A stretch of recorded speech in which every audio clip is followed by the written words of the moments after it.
All right, so I got my little stand here. I got my phone, got the screenshot, because what you guys just watched, we're breaking down. And that is how I lit up, how I shot this overall reality TV show, because I'm doing a photographer versus photographer on this YouTube channel, which will come very soon. And I wanna break down the gear that it took to create it, lighting, audio. You guys will be able to hear the audio so you guys can see whether it works for you guys or not. And hopefully you guys learn a few things when it comes to this episode. Let's start off with the camera choices. And we had two A7S3s and one A7R5. That's the camera. As far as the lenses, so the slider shot was the 50mm Sigma 1.4 art lens. And then the straight on, not the straight on, more a side shot, but straight on shot. That one was with an 85mm Sigma Art 1.4. And then the super close shot that's kind of like handheld, we had the 28-105 Sigma Art lens, but we had it at 105. So that way it could be really tight. So we have three different angles to play with. And there's something about these interview styles that I'm starting to see, or podcasts, where there's just that roamer camera just kind of working around and just getting those type of movements. It just feels good, it looks good. So I wanted to go with it on this reality TV show. So 3 cameras, 3 lenses, that's all we did. We didn't switch up lens or anything like that. And now let's talk about, I guess, the slider that I got. Super cheap, forgot the name of it. It works good, it works for what I needed to do. I'll leave it in the description below so you guys can know what it is. But this slider, it was like 350 bucks when I bought it like 2 years ago. It works perfect. The only downfall is you can't tilt the head. It's just left to right, but it's like the knobs on the edge. You kind of have to like take the slider to one corner, make sure you guys set the point there, and then kind of adjust the knob, and then hopefully it stays the same. Because sometimes it's just weird the way it operates. It's not, there's no head to motorize it. So that's like the downfall with it, but for $350, you can't beat it. Now, as far as the lighting, now keep in mind, there was some lights that we showed in the background. Typically in interviews, you're not really gonna show the lights in the background, unless for this makes sense because it's photographer versus photographer. So you wanna have the background to kind of complement the show that you're watching. And in this case, it's the, it's creative filmmaking, photography. So we had those. Normally you won't get those, but we're gonna break down the full lighting. So we had this one's kind of overkill, but it's in my studio, so I'm like, why not? We had the Nanlux 650C as a back hair light. The other light that we had, the projector, was the Forza 60C with the projector. So Nanlite Forza 60C with projector. We had them both on tungsten, and that's the backlights. And then we had another C-stand just to kind of complement the background again and just kind of keep it within it. We had the ladder there, we thought it looked cool. The color complements, it's like different color contrast as far as the background. We had the brick texture and then we had the green, so it just looked really good. It complemented it. So we thought we have that. But as far as the only key light, it's nothing crazy. It's a it's the Amaran 300C with a small mini softbox dome.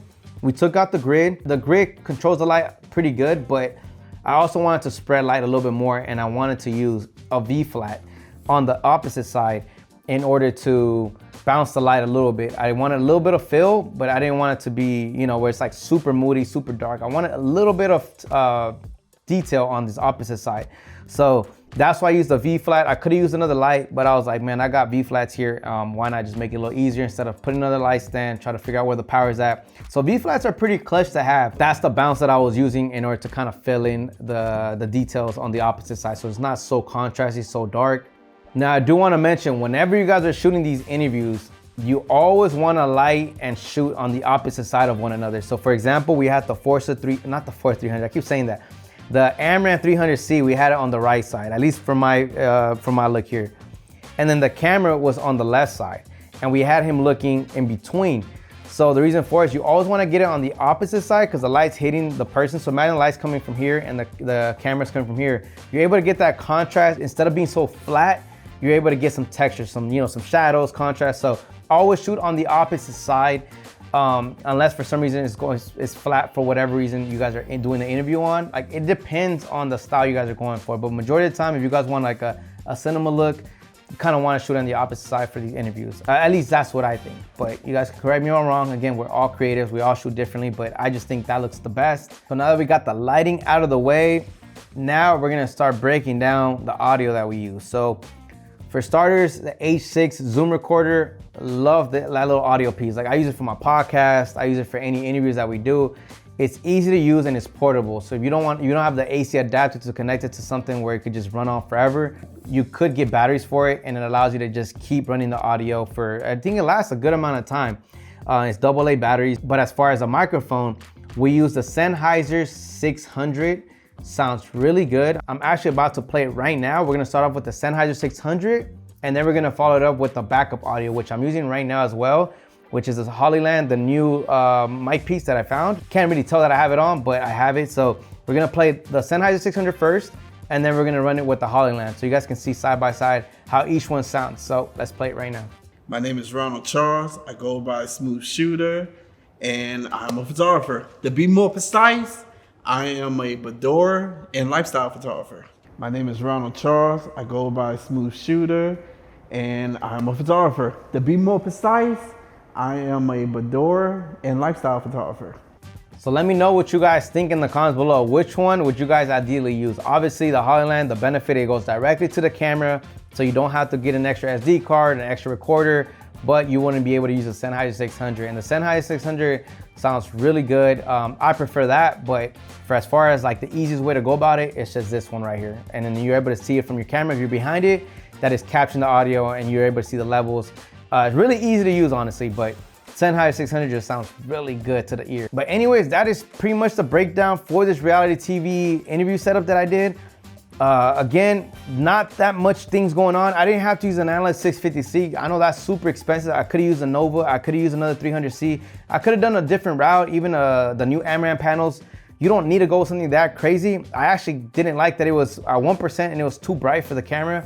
I would have gone with something else, but that's all I had in the moment. So disregard that light to some degree because it's like super expensive, but it's a super cheap setup that you guys can do for yourselves. Also, I forgot to mention the boom arm or boom port that we use for the audio. That one, I think it's called the Avenger, which I'll link in the description as well. That one, you guys can put a light on there. You guys can put mics, but it was fun just lighting this up and also getting all the shots. I got 3 BTS videographers for the photographer versus photographer. So there's so many angles, so much fun.